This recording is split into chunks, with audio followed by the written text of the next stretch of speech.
What is going on, people? Welcome to your 50th Java tutorial. And I know it's been a while since I started making Java tutorials, but hey, we're going to get back on track and start learning some more Java. So actually I had planned out that we're going to learn polymorphism, but I think I'm just going to skip right to GUIs because it's a lot funner and it's better if we know how to make an interface before we start getting into some other stuff. Plus, when we have an interface and stuff, you can see what everything does, and you're not just typing random code that you're like, alright, what is this, the matrix? Because, you know, it's time we started building an application that the user can interact with and see.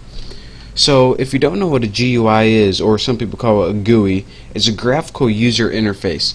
And just like this right here, it has a title bar at the top, menu, drop downs, it has a whole different range of buttons.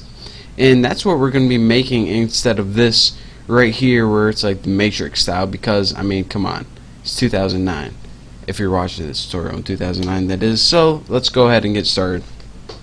Now the first thing you need to know is that all GUIs are built from GUI or GUI components. That means there has to be a component for a menu, a dialog box, scroll bars. You have to add each one of those individually. So how do you just go ahead and get these components?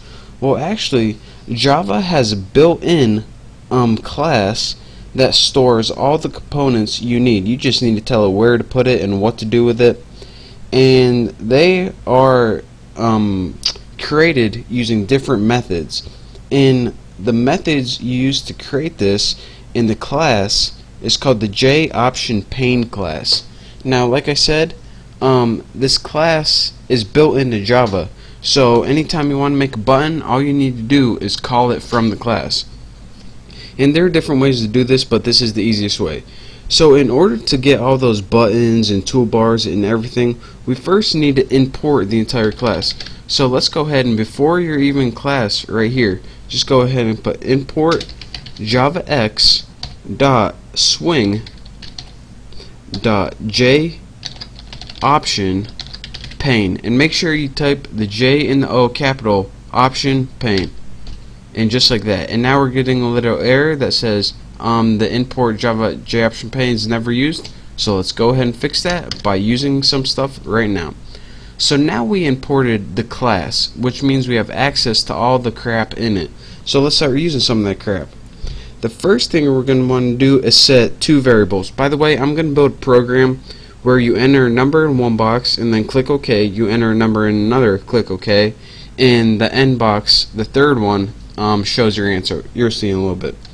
So we need to set this equal to a string variable and set it equal to first number, and I'm just going to write fn, or fn for first number.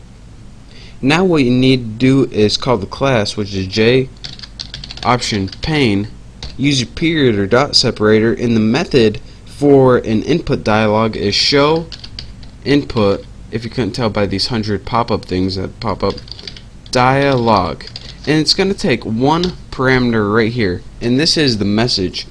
Now what this is the message or the prompt which you want to tell the user to do. So we just want to put in a string, enter first number. So now whatever they enter into that first number is going to be stored in the variable fn.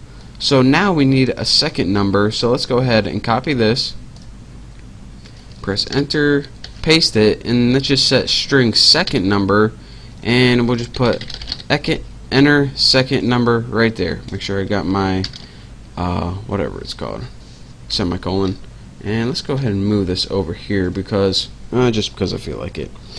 Now here's a little thing that you need to know. Every time they enter something in here, show input dialog method only is able to get a string.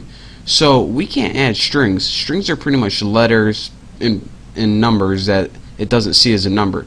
So we need to tell Java, alright, instead of viewing this as a string, we want you to view it as an integer so you can do some math with it later on.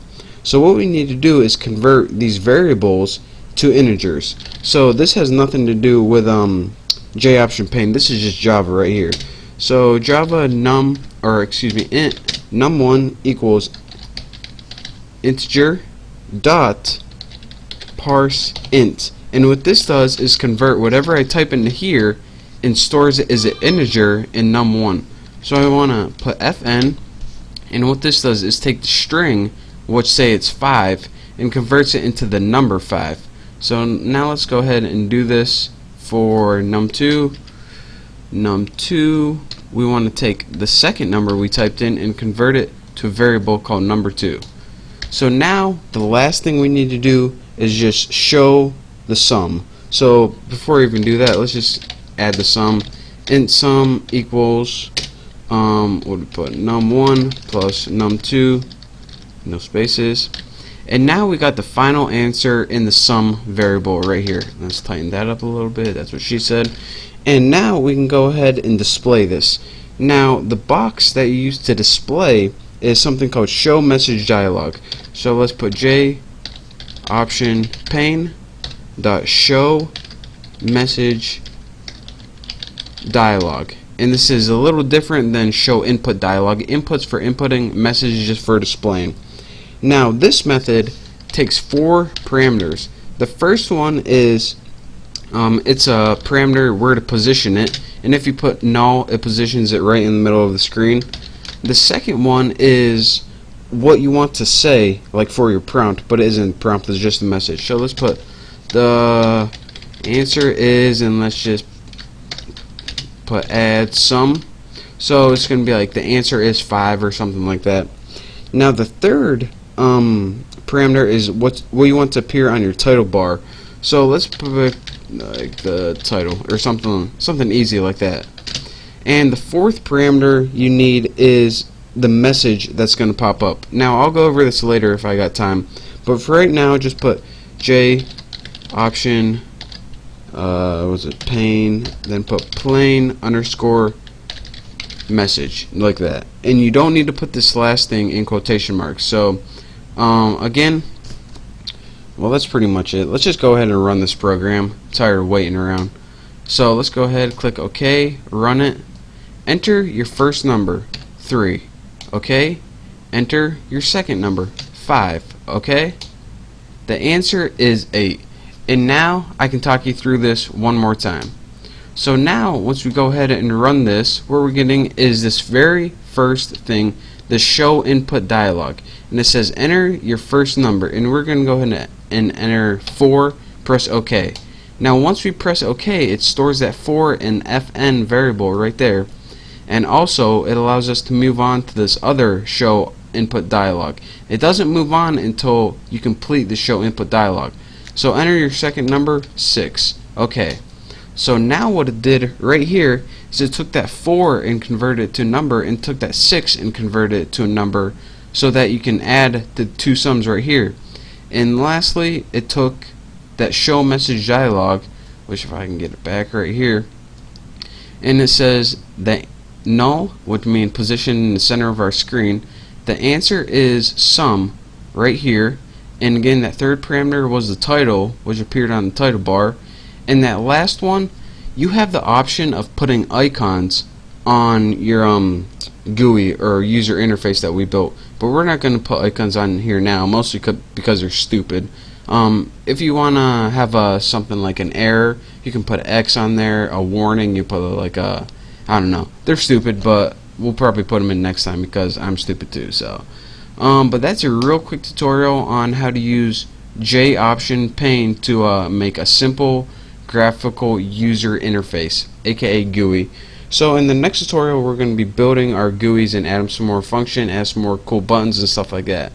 So thank you guys for watching. Don't forget to subscribe, and I will see you next tutorial.